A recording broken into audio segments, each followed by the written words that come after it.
গরু শুনে। Hi guys, আপনারা সবাই কেমন আছেন?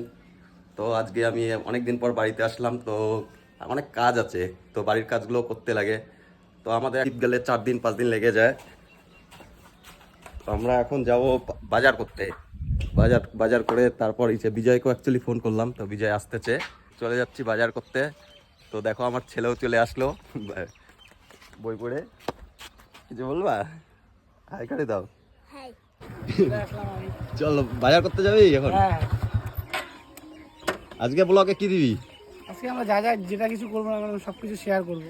তো বাড়িতেও আমরা যাচ্ছি এখন বাজারে বাজার করতে।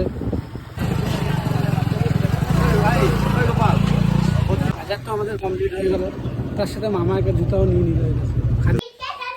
কিটকাট, হ্যাঁ হ্যাঁ ভুলে গেছি কিটকাট আনতে। বিকাল আইনে দেবো। ঠিক আছে। তো বাজার করে ফাইনালি চলে আসলাম। তো এর খালি লাগে কিটকাট কিটকাট না তোমার? হ্যাঁ, এত কিটকাট খেলে দাঁতটা নষ্ট হয়ে যাবে। দাঁত নষ্ট হয় না, আমি শক্তি পাই। আমাদের বাজার হয়ে গেছে, আমরা সকালকার খাবার খাচ্ছি সবাই মিলে একসাথে।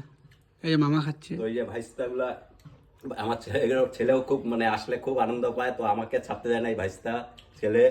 তো এটা খুব একটা আনন্দ সুন্দর। এই যে টিটি ভাই, আমরা একসঙ্গে অনেক বছর কাটাইছি।